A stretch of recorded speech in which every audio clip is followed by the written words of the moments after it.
Jesus' name.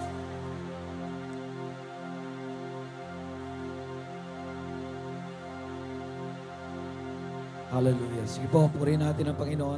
Can we sing the song one more time right now? I would like every one of you to raise your hands and worship God really hard this morning. You Hallelujah. are my champion. Yes, Lord. Giants fall when you stand undefeated. Every battle you won. I am who you say I am. Then you crown me with confidence. I am seated in the heavenly place, undefeated. By the power of your name, I am seated. Yes, Lord God, I am seated. In the heavenly place, undefeated, with the one who has conquered it all. And giants fall when you stand undefeated. Every battle you fought, I am who you say I am. And you crown me with confidence. I am seated in the heavenly place, undefeated. By the power of your name, I am seated in the heavenly place, undefeated. With the one who has conquered it all. Yes, Lord. Hallelujah. Come on, let's pray. Ama, sa umagang ito, maraming salamat po sa aming pagkakatipon. Lord, you are the God of the impossible. You are the God of grace. And Lord, this morning we just come before you, Lord, and we just worship you. Lord, we ask your Holy Spirit to move in our midst. Kayong kumilos sa aming kalaginanan. Kaya mo, Panginoon Diyos, ang mga puso't kaisipan, Panginoon, maging handa sa iyong mga salita sa umagang ito. Lord, give us enough faith to believe that all things are possible, Lord, because of you. And right now, O God, we commit all things to you right now. Lord, tinatagubilin ko, Panginoon Diyos, ang buong gawain ngayong umaga sa iyo. At Lord, nagpapasakop po ako sa iyo, Panginoon, sa pangangaral ng mga salita. Lord, we thank you and honor you. In Jesus' name we pray. Every one of us would say, Amen. Praise God. Sige po, palakpakan natin ang Panginoon this morning. At pwede mong batiin ang iyong katabi ng magandang umaga sa iyo. Yan. So ngayon po is the first day of the month of June. Ano po? So katatapos lang ng isang taong pag-aaral ng ating mga anak. So mapalad po yung mga teachers ngayon kasi bakasyon sila buong June. Hindi sila pwedeng tawagan and so on. Talagang super na bakasyon sila. Anyway, I would like to congratulate yung lahat po natin mga graduates. Next Sunday po, pag-pray natin, yung lahat ng mga graduates natin. Meron bang nandito bagong graduate? Can we see your hands? Mga nagkag-graduate lang. Ayan. Alam po nyo, nagpapasalamat tayo kay Lord. Kasi yung mga taga-New dyan talagang achiever. Yung si Jedi Ann. Jedi Ann, alam po ba nyo? Graduate sa Holy Angel po, Psychology, summa cum laude. Palakpakan natin ang Panginoon. Hallelujah. And we have a lot of other graduates from CCA. Asan siya, may mga awards din, cum laude, and so on and so forth. So we thank God so much for all of these people. Alam nyo, kapag si Lord talagang inuna natin, talagang alam po niyo, si Lord pagpapalain tayo sa lahat ng antas na ating mga buhay. Anyway, congratulations po, Sir Julie and Brother Ed. Po sa lahat po ng magulang dito na mayroong mga anak na nag-graduate, congratulations sa inyo. Next Sunday po, pag-i-pray natin lahat po ng ating mga graduates. At kung meron po kayong alam na kasama po na sa church, bagong graduate, o di naman kaya ay merong mga awards sa school, whether na sa anumang antas ng kanilang pag-aaral, we would like to be able to pray for them and give God all the glory. Amen. Remember, everything is possible because of God. We could not have made it. I believe Jedi Ann could not have made it without God. Amen. So kailangan po ibalik natin sa Kanya lahat ng papuri. Okay. So, salamat po sa Panginoon. Salamat po sa inyong mga prayers. Ay kami po ni Pastora at ako ay umattend ng International G12 Leadership Summit sa Bangkok. Ano po, that was last week. So we were overseas for 10 days. Ano po, ilan days? 7 days kami sa Bangkok, and then duman po kami ng Hong Kong at saka ng Macau. Ano? So bago kami umuwi.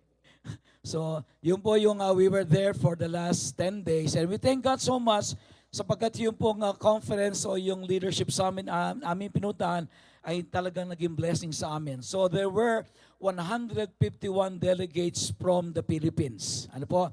So iba't ibang mga bansa po yun. Meron pong sa Vietnam, meron sa Sri Lanka, sa iba't ibang mga Asian countries, even other countries. And ang Pilipinas po ay meron pong 151 delegates, kasama po kami ni Pastora doon. And we thank God so much sapagkat sa ano pong yun, in that summit, ay na po niya na-refresh kami sa vision.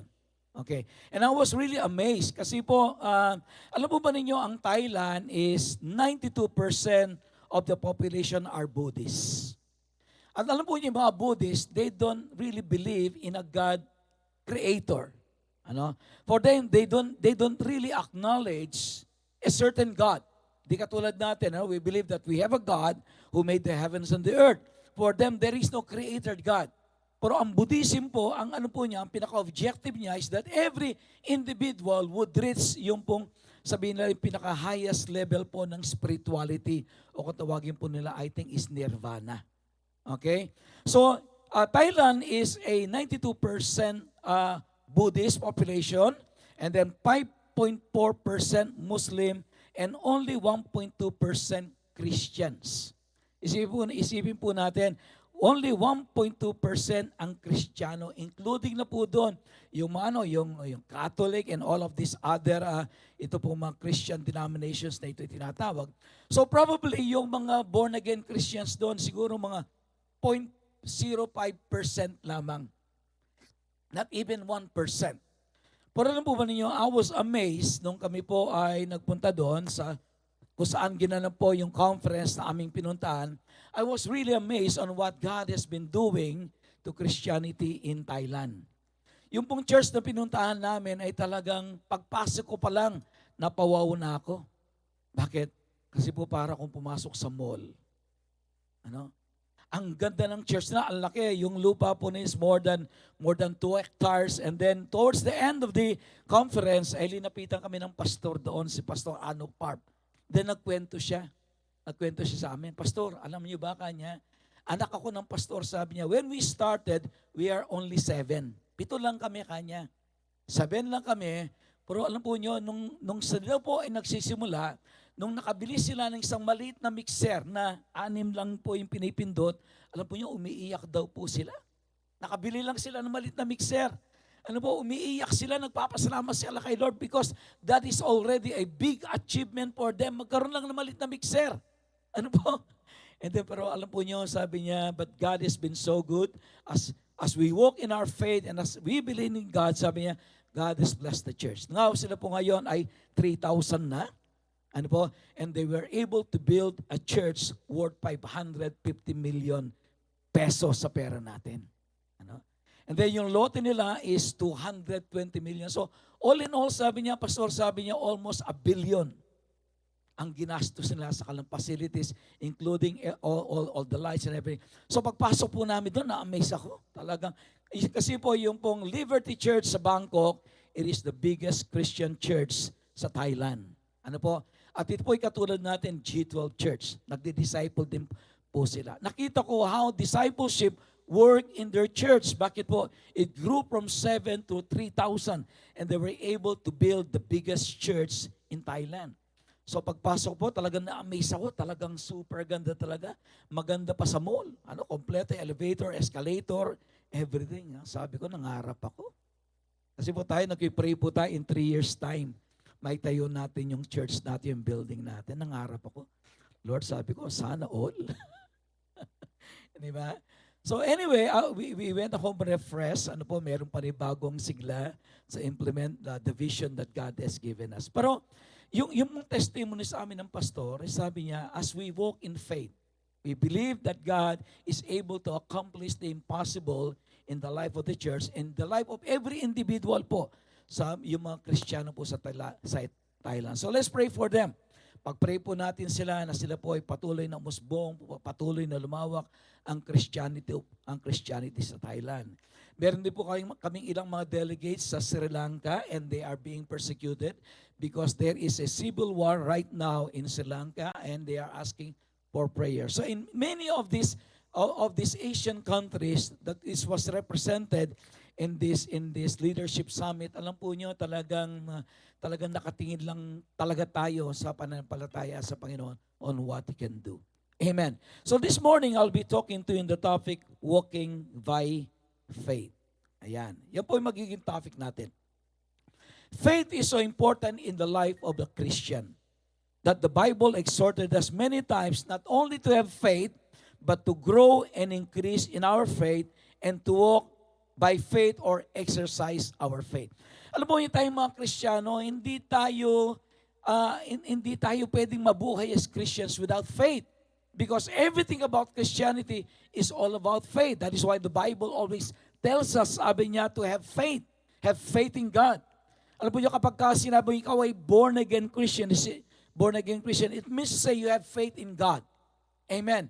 Kasi po, ano bang magagawa sa atin ng faith? Number one, by faith we know we have been saved. Sabi ng Bible, for you have been saved by faith and not by works, lest any man may boast. Unang-una, kailangan natin ng pananampalataya. Bakit? Kasi sa magitan po ng pananampalataya, tayo ay naligtas. Amen. So by faith, we have been saved by grace. Ano po? Through faith. So it's very important. That's why the Bible always tells us, have faith. Tayo magkaroon ng pananampalataya. So as Christians right now, alam po nyo, kailangan tayo matuto ng lumakad sa pananampalataya. At the same time, we should understand what it means to walk by faith.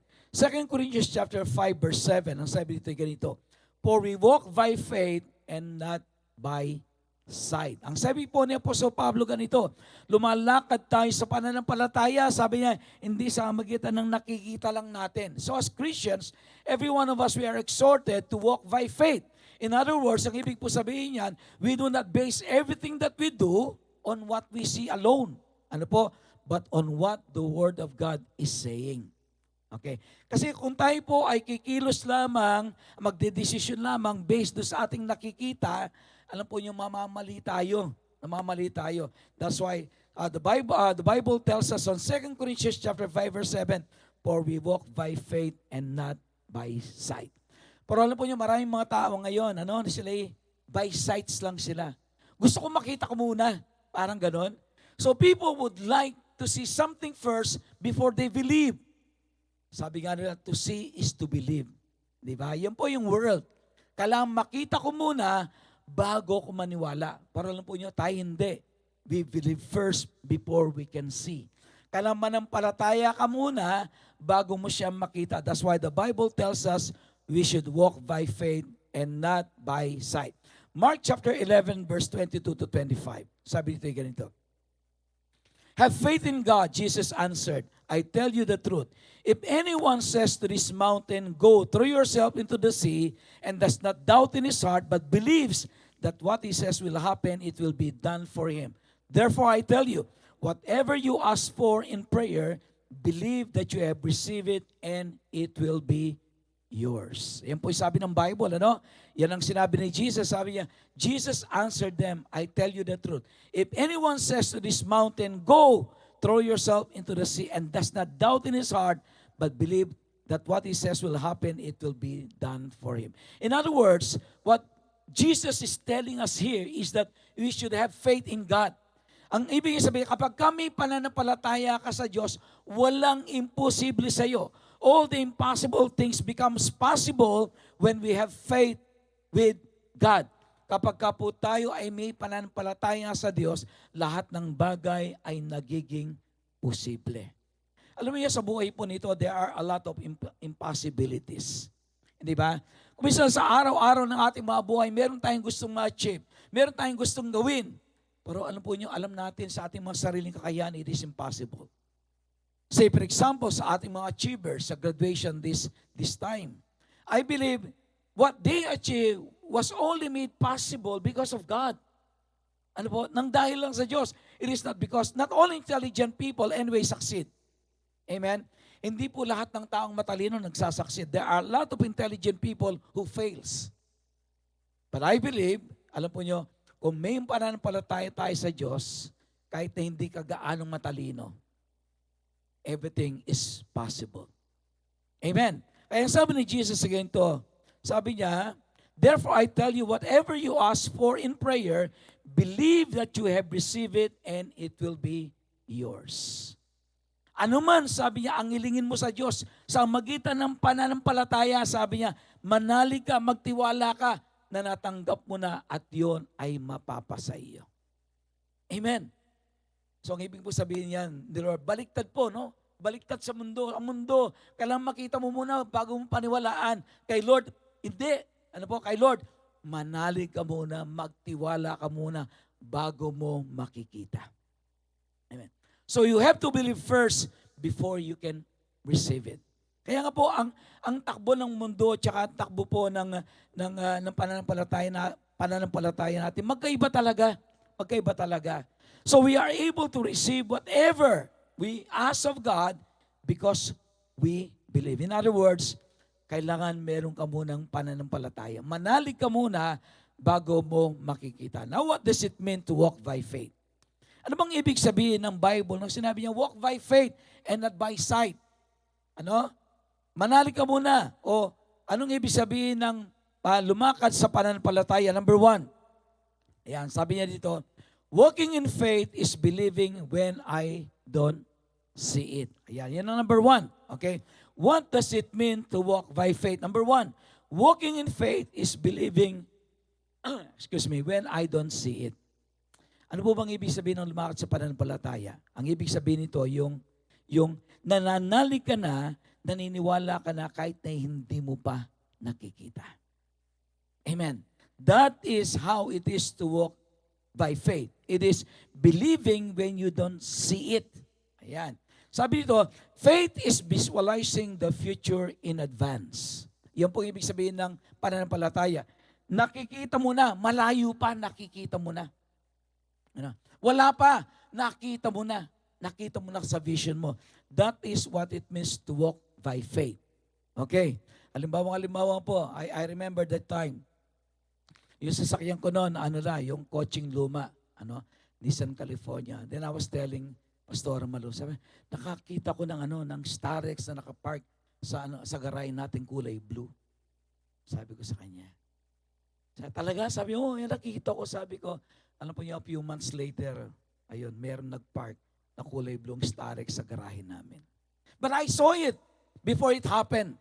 Alam po niyo, sa buhay po natin, tandaan po natin, before you can receive anything from God, you first have to believe it. Amen. That is what faith is all about.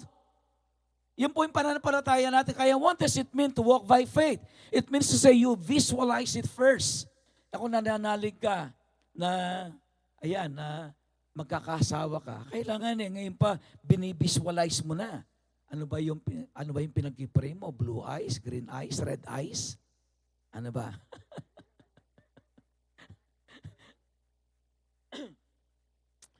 Alam mo nyo, most of the time actually, magkaiba po yung daydreaming, Yung daydreaming, nangangarap ka lang, ganon. Yung daydreaming po, it doesn't have anything to do with God. Okay? Kasi maraming mga tao, yung nagde-daydream lang sila. Ano po yung pangarap lang per se, pero without God actually in those dreams. But walking in faith means visualization, or sabi niya, it is a God-given vision that God would like to fulfill in your life. Yun po ang walking by faith. Meaning to say, yung nais ng Diyos sa buhay mo, alam mo, that is what God wants for your life. And then you already see it in your vision. Nakita mo na. Say for example, sa atin po ngayon, binivisualize ko yung building na bibigyan ni Lord sa atin, 4-story building, katulad ng nakita ko sa Thailand. Kala may elevator, may escalator, mayroong helipad sa taas. Tapos mayroong swimming pool sa pinaka para mga pangarap. Pero alam po niyo, kung minsan yung mga pangarap natin, kung minsan ginagawang totoo ni Lord. Di ba? Kung minsan parang ay sana ganito. Lord, sana po ganito. Do you know that God hears the desires of our heart? Amen. And if you believe, if God is with you, if God is in that dream, sabi niya, faith is visualizing the future in advance. Halimbawa, ikaw nag-aaral ka, no? Okay, nakikita mo in advance na sinasabitan ka. Alam mo, si Jedian, I don't know kung doon pa nakita niya sarili niya sinasabitan. Wow, summa cum laude. Wow, grabe, no? Ang sarap siguro, no? Sabitan ka, summa cum laude. Ayan. Sino po yung mga grade dito ng college, mga cum laude? Si Pastora po, cum laude yan eh. Ha? Ayan. Si Pastor Lawrence po, no laude. Okay. But anyway, alam mo nyo, you have to visualize it first. Halimbawa kayong mga magulang. Kayong mga magulang. Di ba, kung minsan tayo, pinapangarap natin mga anak, mag-graduate sila ng college, and so on and so forth. At the point in time, it is impossible. Alam po nyo, nung kami magsimula ni Pastora, magkaroon kami ng 3 anak. Hindi ko alam, paano kaya mag-aaral ng mga batang ito, kako? Lord, how can we send them to college? I was really worrying. Nag-aalala ko, mapapag-aral ko kaya mga batang ito sa college? Parang po nyo, every time I pray right now, doon po sa aming salas, nakalagay doon po yung mga picture po nila. Lahat po sila graduate ng college. Alam mo, ang laki ng pasalamat ko. I don't even know how it happened. Hindi ko alam. Nagtatanong nga kami ni Pastora, paano natin nairaos yan? Parang ganon. But actually, tayo pong mga magulang, that is probably what we want for our children. Before it can happen, you have to first visualize it. Kailangan nakita mo na. So, faith, sabi niya dito, is walking in faith is believing when I don't see it. Alam mo, sa business mo, you should begin to see it you should begin to see in the future that God is going to bless your business. Amen. That you're going to thrive. Hindi pa nakikita. Sa katunayan, ngayon, imposible. Imposible ngayon. Sa ngayon, Lord, is impossible. But if you have faith to believe that God can do it, then it shall be done in your. Kaya sabi ni Lord ganito, no? Whatever you ask in prayer, believe and you shall receive it. Tandaan po natin, yun po ang principle po ng Bible. The principle of the Bible is you pray and you believe that you already receive it. Amen. Kaya ako po ngayon kapag nag-pray ako, say for example, I pray for something, pinasasalamatan ko na si Lord. Ayun po, halimbawa, pinag-pray ko yung aming mga anak, lahat po nasa Australia sila na maging ayos sa mga papel nila. So I pray for it many times. Every day, I'm praying for the same prayer. But then I realize, sabi ko, Lord, I believe you already answered this prayer, so I should begin thanking you for it. So instead of asking for it over and over again, ang ginagawa ko, Lord, salamat, sinagot mo na yung prayer ko. Di ba? So when you pray for something, believe that you receive it, and then begin thanking God for it. Amen. Kaya kapag kami hiningi ka kay Lord, alam mo, Lord, sana Lord, maging successful itong business ko. Lord, sana maging so on and so forth. Pagkatapos mong hingi kay Lord, magpasalamat ka na. So what I'm doing right now, every time I see those pictures, Lord, I thank you that you already answered my prayer. And I begin to visualize, yung pinag-pray ko, sinagot na ni Lord. So what does walking in faith means? It means believing when I don't see it. Wala pa. Puro pinaniniwalaan mo na binigay na ni Lord. Amen. Sabi niya, walking in faith is seeing the future in the present. Yung pong ibig sabihin ng walking by faith. Yung nakita mo na, yung inaharap ngayon. That is what it means to walk in faith. Seeing the future in the present. Ay sabi niya, every achievement began when somebody saw it in advance. Lahat daw po ang achievement natin, nangyayari yan kapag nakita mo na in advance. Doon ako papunta. Ito yung gagawin ng Diyos. This is what God is going to accomplish in my life. Faith is believing when I don't see it. Some things have to be believed before they can be seen. Amen. So alam po ba niyo tayong lahat, yung pinuntang po namin church sa Thailand, everything began in a vision for them. Ano po? So, nung una daw po ay dahil 7 lang sila, nandun lang sila sa isang maliit na lugar, talagang, yung nga, konting maliit na bagay lang, talagang punong-puno silang pasalamat sa Diyos, believing that God is going to do greater things for them.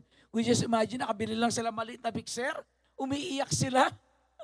So, sinishare po sa amin ng pastor, talagang excited, Dino, sabi niya, the first time we were able to buy a small mixer, we are crying. Sabi niya, paglabas daw po nila sa music store, lumuhod sila sa harapan ng music store, umiiyak sila kay Lord, Lord, thank you, sabi niya. But, di nila alam that God has greater things in store for them. Amen. Kayo ba marunong kayo magpasalamat kay Lord over those small things? Marunong ba kayong magpasalamat kay Lord? Ay, Lord, ito lang? Ganon? Hindi. In the small things that God is doing in your life, begin to thank Him because that is the beginning of the big things that God is going to do in your life. Amen. Kapag nakita ni Lord, marunong ka magpasalamat, alam mo, matutuwa si Lord na bibigyan ka pa niya ng greater things sa life mo. Amen. So ngayon sabi niya, Pastor, yung anak ko, pagka sinabi niyang, Dad, sabi niya, bili tayo ng bagong keyboard. O sige, bili kayo. Ganon sila ka-blessed doon. And that is, you just imagine, in a Buddhist country. Amen. So, dito po makikita po natin na walking in faith means, sabi niya, you have to believe it before you can see it. Kaya nga, sabi dito sa Hebrews chapter 11 verse 1, now faith is the substance of things hoped for, the evidence of things not seen. Ayan, yan daw po ang faith. The faith is the substance of things hoped for, the evidence of things not seen. Hindi mo pa nakikita, pero pinaniniwalaan mo na. Amen. You don't see it and yet you believe it that God is going to do it. Kaya si Lord, alam po nyo, nare-recognize niya yung totoong mananampalataya. Nare-recognize niya kagad-agad. He knows exactly kung sino yung bibigyan niya kagad ng answered prayers. Kasi kung nag-pray ka, nagbabaka sakali ka lang, ay hindi mo matatanggap yung pinag-pray mo. But if you pray and believe that you already receive it, ang sabi ng Bible, then it's going to happen in your life. Amen. Okay. So kaya sabi niya, the faith is the substance of things hoped for, the evidence of things not seen. Hindi pa nakikita. Halimbawa, hindi pa nakikita yung lalaking pakakasalan mo. Pero sa vision mo, nakita mo na. Hindi ba? Tall, dark, and handsome. Wow. Hindi ba? Okay. Now, number two. Walking in faith is obeying when I don't understand it. What does it mean to walk in faith? Walking in faith is believing when I don't understand it. Hebrews chapter 11, verse 8 to 10. By faith, Abraham, when called to go to a place he would later receive as his inheritance, obeyed and went, even though he did not know where he was going. You know, sometimes, God is going to ask you to do something that you do not understand. Kung minsan si Lord, merong ipagagawa sa iyo isang bagay na hindi mo maintindihan. Di ba? Sometimes God is going to take you out of your comfort zone. Sometimes God is going to remove you from the place where na gustong okay ka na doon. Just like in the life of Abraham. Sabi dito, by faith Abraham, when called to go to a place he would later receive as inheritance, obeyed and went even though he did not know where he was going. Now, what does walking in faith means? Walking in faith means obeying God even when you don't understand it. Yeah. Kapag kami pinagawa sa iyo si Lord, hindi mo maintindihan. Hindi maintindihan. But yet, you obeyed. Then that is what it means to walk in faith. Alam po niyo, maraming mga bagay sa ating mga buhay na pinagagawa si Lord. Yeah. Just like probably in the life of Abraham, okay na siya doon. Ano ba? Lahat ng kaibigan niya nandun, lahat ng pamilya nandun, lahat ng kayamanan niya, ari-arian niya nandun. And then suddenly God told him, Abraham, I want you to pack up and go. Alam po niyo sa isip po ni Abraham, Lord, sabi niya, bakit okay na ako dito? I'm not asking for that. Lord, okay na ako dito, Lord. You don't have to move me. But you know, God has greater plans to Abraham. Tayo po kuminsan ay kontento na tayo sa isang lugar. Pero alam niyo kuminsan si Lord, meron po siyang mas malaking pangarap kaysa sa atin. Alam niyo ba yun? That God has greater plans for us than ourselves. Wisa tayo mga pangarap natin, ganyan lang. Pero si Lord pala, ganyan ang pangarap niya sa atin. Diba? So sa Abraham, during that time, he's an old man. So, sabi, he's looking towards retirement. At dito na ako magre-retire, dito na ako mamamatay. Ang sabi niya. And then suddenly, God came into the picture. Abraham, sabi niya, I want you to go to a place I will show you. Try to imagine that. Siguro si Abraham sabi, Lord, okay na ako dito. Nandito yung kamag-anak ko, nandito yung ari-ari ko, mga kaibigan ko. Everything that I need, that I want is here. Sabi niya. But God said, no, Abraham, I want you to pack up and go to a place I will show you. Alam po niyo si Abraham, without hesitation, alam po niya, lumakad siya. Nagpunta siya sa isang lugar na hindi niya alam. Probably he never even heard of that place before. But God told him, Abraham, I would like you to remove. I would like you to go out from your comfort zone and go to a place I will show you. Bakit? Kasi meron po palang plano ang Diyos na gamitin si Abraham. Alam po niyo tayo, kung minsan ang life natin, okay na tayo. No po? Ako, I am now 65 years old, going to 66. And I'm looking towards retirement. Sabi ko, Lord, siguro pwede na akong mag-retire nito. Sabi, doon na lang ako sa Arayat. Ano? Magtatanim lang ako ng gulay doon, mag-aalaga ng kambing, noong tupa, ng crocodile. And nung nasa Thailand po ako, no, kumain ako ng crocodile. It is true. Yung barbecue crocodile, ang tigas ng karne. And then kumain din kami, pinatikim kami ng ipis, ng uod. Oo, hindi, totoo po. Totoo. At tapos, yung scorpion, yun, ang sarap pala. Sarap pala ng ipis at saka ng uod at saka ng scorpion. No, I only tried yung larvae ba yun? Larvae, tsaka yung kinakain natin dito yan eh, yung kamaro. Kamaro ba yun? And then may iba't ibang klaseng insekto.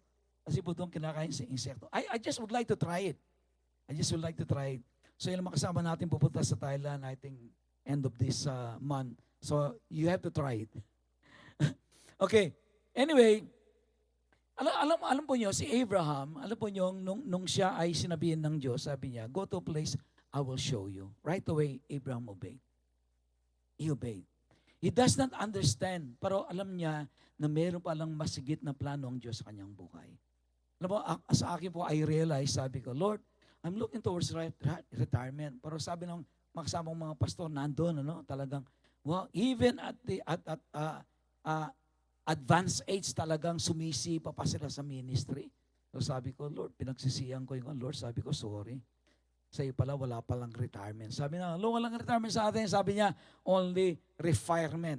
Retire. Pag nagpapal lang ng gulong, sabi niya, at saka refire. So we have to be refired. So in that conference, we will refired. Nakita namin, marami pa palang pwedeng gawin sa Lord sa buhay natin. Halimbawa tayo mga seniors na nandito, akala natin okay na tayo, di ba? Ganyan na lang buhay natin, hintayin na lang natin na matapos ang buhay natin. Pero hindi, meron palang plano si Lord sa ating mga buhay. Amen. Abraham at an advanced age, God told him, Abraham, I want you to rise up because I have plans for you. May plano pa ako sa buhay mo. Meron pa akong gagawin sa'yo. Alam po yun tayo, in whatever states of life we are in, alam niyo may plano ang Diyos sa buhay natin. Kung minsan si Lord, guguluhin ang buhay mo, tahimik ka. And si Abraham, tahimik na yung buhay niya, okay na sana siya. And then suddenly, God came into the picture. Thus, sabi niya kay Abraham, sabi niya, pack up, let's go. Sabi niya, Lord, where? Saan, Lord? I'm already an old man. Sabi, no. Sabi niya, Abraham, I'm going to use you. Gagamitin pa kita. Alam po niyo tayo mga magulang, mga kapatid na nandito, sa ating po pala, in whatever age we are in, mayroong magandang plano ang Diyos sa buhay natin. Amen. Now, walking in faith is obeying when I don't understand it. It goes against what you want. Si Abraham po, siguro sa isip niya, hindi yun ang nasa isip niya. Wala siyang intention na to move out from that place. But when God told him, Abraham, you should pack up and go. Because you're going to accomplish great things for me. Sa ating mga buhay, mga magulang, mga kapatid, sometimes God is going to ask you to do something that you don't understand. Diba? So sabi sa ni Lord, it's time to open a cell group in your house. Lord, maliit lang ang bahay namin, Lord. Lord, walang tao dito. And yet, God said, no, I would like to open a cell group in your house. Alam po niyo, ang prayer po natin towards the end of this year, towards the rest of this year, we want to be able to plant cell groups in a lot of homes, in a lot of barangays. Maybe the Lord is asking you to do that. Hindi ba? Something na parang ayaw mong gawin because of the inconvenience, because you don't want people coming to your homes, and things like that. Pero alam niyo, kapag gusto kong gamitin ng Diyos, kumisan papasok sa buhay mo. Yung buhay mo, akala mo, okay na ako dito. Hindi pala, bakit? Kasi God has greater plans for you. Amen. So therefore, if you will only yield to God, even though you don't understand it, and say yes to the Lord, alam po nyo, mandaming magandang pwedeng gawin ng Lord sa buhay mo. Amen. And then number 3, sabi niya dito, walking in faith is persisting when I don't feel like it. Yun daw po ang paglakad sa pananampalataya, parang kamukha nito, yung number 2, yung kahit na ayaw mong gawin, kapag sinabi ni Lord, gagawin mo. Bakit? Kasi nandun ang blessing. Amen. Abraham was blessed because he obeyed God. Sabi niya sa Hebrews chapter 11, verse 17 to 19, by faith, Abraham, when God tested him, offered Isaac as a sacrifice. He who had received the promises was about to sacrifice his one and only son, even though God had said to him, it is through Isaac that your offspring will be reckoned. Abraham reasoned that God could raise the dead, and figuratively speaking, he did receive Isaac back from death. Merong pinagawa si Lord kay Abraham. Ang sabi niya, Abraham, sabi niya, I would like you to offer your only son, Isaac, to me. Alam po nyo, that is unimaginable. Di ba? Nasabihin ng Diyos sa iyo, ibigay mo sa akin yung nag-iisang anak mo. I want you to sacrifice Isaac to me. It is not only giving to God, yung bibigay lang, no. God was actually asking Abraham to kill his own son and offer him to God as a sacrifice. Di ba parang ang hirap nun, Parang ang hirap nun. Hindi madali yun. Because God promised that Abraham will become a nation through his son Isaac. And yet, ang sabi ni Lord kay kay Abraham sabi niya, I want you to offer Isaac to me. Alam po niyo, si Abraham, hindi man yan maintindihan. But because he has faith in God and because he's walking in faith, sabi niya, basta sinabi ni Lord, gagawin ko. Tayo po kaya natin gawin yun. Basta't sinabi ni Lord, gagawin ko kahit mahirap. Kahit imposible, sabi niya, kahit hindi ko maintindihan, basta't sinabi ni Lord, gagawin ko. And that is exactly what Abraham did during that time. It is not easy. Hindi madali. Merong question mark sa kanyang mind. Sabi niya, Lord, hindi ba pinangako mo na ako'y magkakaroon ako ng maraming anak, apo, sa magitan ni Isaac?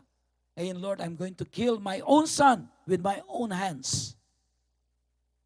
Sabi ni Lord, just obey. Just obey. Ginawa po ni Abraham, kinuha niya yung kanyang anak na si Isaac. Nagpunta po sila sa bundok ng Moriah to offer his son Isaac in that place. Nagdala sila si Isaac po, nagdadala ng kahoy na pansunog sa offering, and then si Abraham dala yung itak at saka yung ilang mga gamit. And when they were on top, he took his son. Ilagay po niya yung mga kahoy dun sa so ginawa niyang altar doon. He took his son and he placed it on top of those wood and he's about to kill Isaac. Nuakma na po niyang sasaksakin yung kanyang anak, si Isaac. God said, Abraham, stop. Sabi niya, don't do it. Now I know that you are willing to obey me. Sabi niya.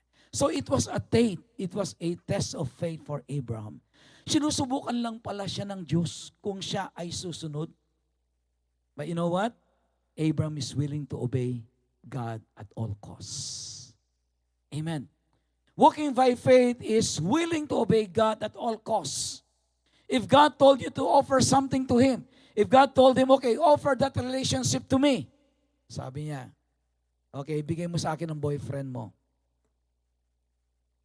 Sabi niya, kaya mong ibigay? Lord, nag-iisa lang ito. Ha? Lord, tingin mo na lahat. Wag lang yung boyfriend ko. Ha? Lord, gusto mo, ibigay ko sa yung nanay ko, tatay ko. Wag lang ang boyfriend ko. No. Because when God says, give this to me, then we must be willing to obey. We may not understand it. And maaaring hindi maintindihan, hindi ba? Pero pagka sinabi ni Lord, kailangan po gawin po natin. We may not fully understand it, but we must obey. Amen. Walking in faith is persisting when I don't feel like it. Yung labag sa loob mo, pero dahil sinabi ni Lord, gagawin mo. Amen. Okay. Kahit labag sa loob mo, dahil sinabi ni Lord, gagawin mo. Okay. Kaya nga, sabi po dito, yung sa Hebrews chapter 11, yung binasa natin, by faith Abraham, when God tested him. So sinubukan po ng Diyos si Abraham, sabi niya, tignan ko nga kung hanggang saan yung pananampalataya ni Abraham. If he is willing to offer his own son to me. And when God saw that Abraham is willing to obey, alam po niyo, God bless Abraham. Kung minsan, alam po niyo, yung mga blessing ni Lord, nakaabang na yan, naghihintay na. But before you can receive it, God will have to test your faith. At kapag sinubok ang pananampalataya mo, pumasa ka, then all the blessings that are meant for you will be released. Yung mga pagkapalang, alam po nyo, na yung tinanggap ni Abraham, he could not have received it if he did not pass the test of faith. Amen. Kaya kaibigan, maaaring God is asking you to give up something in your life. Yung mga bagay na nagiging sagabal sa iyo. Ano ba yung nagiging sagabal sa iyo sa iyo at kay Lord? Maybe it is a relationship, na hindi, sabihin natin, hindi ka aya-aya kay Lord. Maybe it is unbelief. Maybe it is a vice. Maaring yan ay bisyo o kasalanan na paulit-ulit mong ginagawa. Ang sabi ni Lord, sa iyo, you give that up. And offer it to me. There are some things that are not easy to give up. Di ba? Meron ilang mga bagay, hindi madaling i-give up. Pero kung minsan, kung alin yung mahirap i-give up, yun ang hinihingi ni Lord sa atin. Amen. So, number 3, walking in faith is persisting when I don't feel like it. And then number 4, walking in faith is thinking before I receive it. Okay. Pangapat, walking in faith is thanking God before I receive it. Ang ibig sabihin, ano pong ibig sabihin yan? Yung pong lakad sa pananampalataya, nagpapasalamat ka na kay Lord. Wala pa. Yung iningi, nagpapasalamat ka na kay Lord. Di ba? Kaya nga po, sabi po dito sa Mark chapter 11 verse 24, therefore I tell you, whatever you ask for in prayer, believe that you receive it and it will be yours. Ano yung ibig sabihin? Kapag ka nag-pray ka, kapag ka may hiningi ka kay Lord, magpasalamat ka na kagad. Amen. Wala pa. Pero nagpasalamat ka na. Halimbawa, okay, humingi ka kay Lord ng house and lot. Ayan. Okay, Lord, it is impossible, but I know you are the God of the impossible. Lord, wala pa kaming bahay, Lord, humihingi ako sa iyo ng house and lot. Lord, thank you. In Jesus' name, amen. Araw-araw, pasalamat ka kay Lord. Lord, salamat po sa house and lot. Lord, salamat po sa house and lot. Whatever it is, if it is a business, whatsoever, if you want success or anything, kapag humingi ka kay Lord, begin to thank God for it. Amen. Pasalamatan mo ng Lord. Kaya alam po nyo, yung prayer ko ngayon, sa lahat ng bagay yung hiningi ko kay Lord, pinasasalamatan ko na lang siya ngayon. Lord, salamat po. I believe you have already done this. Lord, because I believe whatever I ask in your name, if I believe it, I will receive it. Amen. So ano bang hiningi mo kay Lord ngayon? Whatever you ask from the Lord right now, magpasalamat ka na sa Kanya. Amen. Kaya sabi ko po sa inyo kanina, every time I pray in the morning, I begin to thank God for those things I already prayed for. Okay? Ang ginagawa ko, hindi na ako hingi ng hingi. Lord, sana Lord, Lord, I'm asking for this and that. No. So Lord, I thank you that you already granted my prayer. Amen. So if you're going to thank God for it, then, sabi niya, then God is going to give it to you. Okay. And then number 5, walking in faith is trusting even if I don't get it. Panglima, walking in faith is trusting even if I don't get it. Hebrews chapter 11, verse 39 to 40. These were all commended for their faith, yet none of them received what had been promised. God had planned something better for us, so that only together with us would they be made perfect. Panglima, walking in faith is trusting even if I don't get. Alam mo, may pinag-pray ka, hindi mo pa na-receive. Okay. Magtiwala ka lang kay Lord. Amen. Magtiwala ka kay Lord because I believe God has His own timing in our lives. Merong sariling timing ang Lord. Kasi tayo, kapag humingi tayo, gusto ngayon na. Hindi ba? So, Lord, I want this. Lord, now na. Alam po yung apo namin, si Cody, minsan pag kami hiningi yan, Lolo, sabi niya, I want this. Now na. Sabi niya Very demanding Very demanding. Pero, alam po nyo, sabi niya, walking in faith is trusting if I don't get it. Maybe you are asking from God right now, but hindi pa nare-receive. But you just have to trust God. Amen. Kailangan mo lang magtiwala kay Lord because si Lord laging always on the right time. Amen. Laging merong sariling timing si Lord.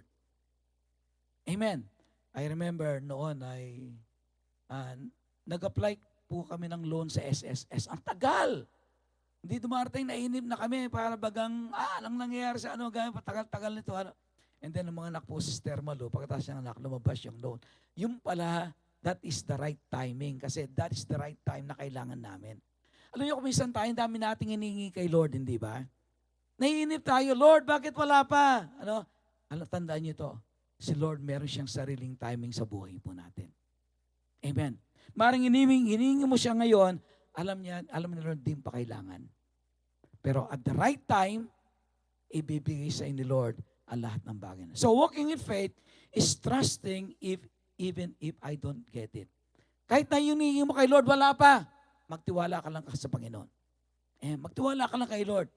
I believe, according to God's will, ibibigay ni Lord yan sa tamang panahon. Sabihin sa iyong katabi, sa tamang panahon. Hindi ba? Okay. Halimbawa, nag-pray ka na ng boyfriend. Hindi ba? Hindi pa binibigay ni Lord. Bakit? 7 years old ka pa lang. Hindi ba? Oo. O di naman kayo, nag-aaral ka pa. Hindi ba? Oo. Sabi ni Lord, wag muna anak. Sabi niya kasi nag-aaral ka pa. Pagka-graduate mo, bibigyan kita 3. Hindi naman, bibigay lang 1 lang. Hindi ba? 1 lang. Okay? So sabi ni Lord, sabi niya, walking His faith is trusting if I don't get it. Kasi tayo kapag humingi tayo kay Lord, gusto natin, Lord, now na. Hindi ba? Lord, now na. Pero hindi po. Walking in faith is trusting God even if you don't get what you are praying now. Magtiwala ka lang. Sa takdang panahon, ibibigay po ni Lord yan. Amen. And then lastly, walking in faith is remaining calm even in the midst of trouble. Ayan. Matthew chapter 8, verse 24 to 26. Without warning, a furious storm came up on the lake, so that the waves swept over the boat. But Jesus was sleeping. The disciples went and woke him, saying, Lord, save us. We're going to drown. He replied, you of little faith, why are you so afraid? Then he got up and rebuked the winds and the waves, and it was completely calm. Alam po yan, walking in faith is what? Remaining calm even in the midst of trouble. That is how it means to walk in faith. Kaibigan, meron ka bang trouble na pinagdadaanan ngayon? Maybe you feel as if God has abandoned you. Ano po? Maybe you feel as if na para bagang pinabayaan ka ng Panginoon. Pero let me tell you something. Ano po? Walking in faith is remaining calm even in the midst of trouble. May problema ka ba na pinagdadaanan ngayon? Ang paglakad sa pananampalataya ay yung kahit na may problema ka, kahit na anong yung pinagdadaanan, kaya mo pa rin magtiwala sa Diyos. Amen. Sa araw ay merong mag-asawa, na sila sumakay ng barko. Ano po? At nung sa kanilang pagsakay po ng barko ay yung kanilang sinasakayang barko ay dumaan po sila sa isang napakalakas na bagyo. Tagalang kanyang sinasakayang barko talagang parang papel na na talagang sa in those waves, and they know they're going to die. And then yung babae takot na takot siya. Sabi niya sa kanyang asawang sundalo siya, mamamatay na tayo, sabi niya, mamamatay na tayo kanya. What's going to happen to us? Then sabi po ng lalaki sa kanya, huwag ka matakot kanya, we're going to be okay. Kahit anong sabihin ng lalaki sa kanya, huwag ka matakot. Alam po niyo, nagsisigaw yung babae, sabi niya, we're going to die, we're going to die, we're going to die. Sabi niya, and then, ang ginawa po ng sundalda, meron po siyang sword, na kinuha niya yung sword niya. Sabi niya, do you see this? Sabi niya, nakita ang bato, sabi niya. Do you see this sword? Ang sabi niya, yes, sabi niya. Okay. And then, ang ginawa po niya, kinuha yung sword niya at iinan po niya sa heart ng kanyang asawa. Tinutok sa heart. And then, ang sabi po ng sa kanya, ang sabi ng kanyang asawa sa kanya, are you afraid of this? Takot ka ba? Sabi niya sa sword na ito na nakatutok sa heart mo. Sabi niya, hindi. Sabi niya, of course not. Sabi niya, why not? Sabi niya, bakit hindi? Sabi niya, because it is in your hands. Because I know you're not going to hurt me. Then, ang sabi po ng ang sabi po ng kanyang asawa, is also with God. For as long as you are in the hands of God, even if you are in the midst of trouble, you should not fear because you are in the hands of God. Amen. Alam po niyo ngayon ay meron naman lumalabas ng bagong variant ng COVID, yung flirt. So, ayun, meron na mga advisory ng government natin na kailangan daw mag-face mask na naman. And so Singapore po, medyo dumarami ngayon yung tinatamaan ng flirt COVID virus. And governments in different parts of the world are worried na baka kumalat nito just like yung naranasan natin ng 2020, 2021, hindi ba? Hindi tayo makapag-church, hindi tayo makalabas ng bahay, and so on and so forth. Sabi niya, and then I was beginning to think, sabi ko, Lord, ano naman kaya mangyayari? What's going to happen again? And then look at what is happening right now between the war between Russia and Ukraine, and then between Israel, medyo parang kumakalat yung dumarami yung makaaway ng Israel. So, pwedeng kumalat to, and then yung issue sa West Philippine Sea, gustong sakupin ng China ang Taiwan, and then talagang nangyayari dyan, parang binubuli tayo ng China. Ang dami nangyayari sa ating paligid, which will cause us some concern. And diba? But you know what? For as long as we believe that God is in the throne, hindi tayo dapat maligalig. Amen. Maybe there are a lot of troubles happening in your life. Naring there is so much uncertainty in your life right now. Sa trabaho mo, sa business mo, sa pamilya mo, whatever. But you know what? Walking in faith is remaining calm even in the midst of trouble, because we know that we have a God who is in control of everything. Amen. He is in control of everything.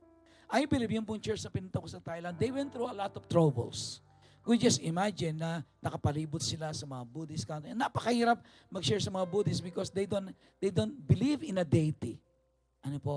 But because they allowed God, they began to really walk in faith and believe that God can do great things in their lives. They were able to accomplish great things for God's glory. In the very same way, mga magulang, mga kapatid, sa umaga pong ito, are you going through some troubles in your life? Then you should begin to walk in faith. Yung magtitiwala, Lord, I know you are in control. Diba? Lord, alam ko na kahit na yung nakikita ko sa aking paligid hindi maganda, Lord, yung nakikita ko sa nahirap, maganda pa rin. Diba? That is what it means to walk in faith. Yung ang daming nangyayari sa paligid mo, merong hindi pagkakasusundo-sundo sa pamilya, merong sigalot, sa trabaho may problema, sa business may problema, saan man. And yet, if you're going to see beyond, maganda pa rin ang nakikita mo. That is what it means to walk in faith. Amen? Kahit na may bagyo ngayon sa buhay mo, nakikita mo po sa malayo yung promise ni Lord. Sabi ni Lord, for I know the plans I have for you, plans to prosper you, to give you hope and a future. Yung nakikita mo pa rin yung magandang plano ng Diyos sa buhay mo. Amen? So mga magulang, mga kapatid, this morning as we close, I would like to challenge you. I would like to challenge you. Let us walk by faith. Means magtiwala lang tayo kay Lord. In whatever you are going through in your life, magtiwala tayo kay Lord. At hindi niya tayo pababayaan. There are a lot of things happening in this world. Ayun, climate change and all of things. Maraming mga lugar, binabagyo sila, and then floods and all of these things. Pero nagpapasalamat tayo kay Lord. Bakit? Alam natin nasa kamay tayo ng Panginoon. Amen. So mga magulang, mga kapatid, magtiwala lang po tayo kay Lord. Have faith in God, and I can see, yung makikita mo yung future mo, ang ganda. Hindi ba? Maganda pa rin ang future na nakikita mo. Bagamat yung circumstances mo ngayon, Lord, parang nakakatakot, yung circumstances mo ngayon, Lord, what is going to happen to us? Lord, anong mangyayari sa pamilya ko? Anong mangyayari sa ganon? Di ba? Pero if you are walking in faith, yung nakikita mo, hindi. Nakikita ko yung sinabi ni Lord. Yung pinangako niya sa akin, na hindi niya ako pababayaan, ni iiwanan man lang. Amen. Let's all stand this morning.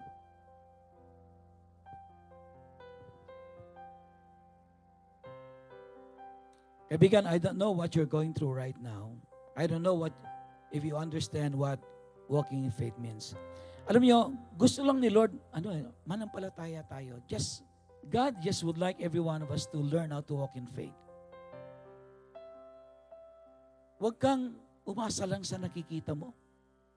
Kasi kapag tumingin ka lang sa nakikita mo, maliligalig ka. Yung matatakot ka. If you're just going to look at around, yung nakikita mo lang sa company mo, sa business mo, sa pamilya mo, matatakot ka lang. Parang sabi ni Lord, do not walk by sight, but walk by faith. Believe that God has a great purpose in your life. Merong magandang plano ang Lord sa buhay mo. Diba? Kung minsan nawawala na tayo ng pag-asa, diba? Nawawala na tayo ng pag-asa. But remember, kay Lord, lagi may pag-asa. Amen. If you will give your life to Jesus, ibibigay mo lang ang buhay mo sa Kanya, magtitiwala ka sa Kanya, tatanggapin mo siya sa iyong puso bilang Panginoon mo sa iyong tagapagligtas, tinitiyak ko sa iyo, mayroong magandang bukas na naghihintay sa iyo. You don't have to be afraid. Yung apo namin, minsan lalapitan ako, sabi niya, Lolo, sabi niya, I'm afraid. Sabi niya sa akin, sabi namin, lalapitan ako ng apo ko, Lolo, sabi niya, I'm afraid. Sabi ko sa kanya, do not be afraid. For as long as Lolo is with you, you are safe. Sabi ko sa kanya. Hindi ka pababayaan ni Lolo. In the very same way, for as long as Jesus Christ dwells into our hearts, hindi ka pababayaan ni Lolo. Amen. God has the best plans for you. Ang ganda ng plano ng Diyos sa buhay mo. Maaaring hindi mo nakikita ngayon, pero tinitiyak ko sa iyo, merong magandang bukas na naghihintay sa iyo simply because Jesus Christ is living in your heart. No, kung si Kristo ay wala pa sa puso mo this morning, I challenge you. It is impossible to walk the walk of faith unless Jesus Christ is in your heart. I challenge you. Open your heart this morning and accept Jesus Christ as your Lord and Savior. Amen. Yung po lahat ang gustong tumanggap kay Kristo bilang Panginoon sa rin tagapagligtas, pwede mong sumunod sa maikling panalangin ito. Panginoong Jesus, inaamin ko po na ako'y isang makasalanan. Patawarin po niyo ako sa lahat ng aking makasalanan. Sa umaga pong ito, binubuksan ko ang aking puso at tinatanggap kita bilang aking Panginoon at sarili kong tagapagligtas. Tulungan mo ako na lumakad ng may pananampalataya, na makita ang magandang plano mo sa buhay ko. Maraming salamat po sa pangalan ni Jesus. Amen and amen. Thailand is very much like the Philippines. Para ka lang nasa Pilipinas. Pagka nasa Thailand ka. Pero po yung nakita ko doon, they were able to accomplish great things because of one thing, because number one, they love the Lord. They love the Lord, and they love to give. Sabi sa amin ng pastor sabi niya, we were able to build this building, sabi niya, with no international assistance. Ang ibig sabihin nun, sila-sila lang. Sila-sila lang. Nagtulong-tulong sila, and they were able to build the biggest, the most beautiful church in Thailand. Alam mo nyo, kapag tayong lahat ay nagtulong-tulong, minahal natin gawain ng Panginoon, nothing becomes impossible. Amen. As we give our tithes and offerings this morning, we help expand the kingdom of God. Bakit tayo nagbibigay? Because number one, we love God. Amen? Kaya nga labaw pa rin, So, we give because number one, we love God and we love God's Word. When we give, we participate in kingdom building.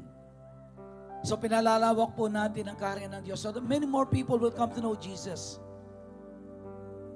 That's why when we give our tithes and offerings, actually, we are investing in God's kingdom. Amen. So, pwede po naman natin kunin yung ating mga tithes and offerings at this time. Pag-pray po natin yan, let's offer them to the Lord.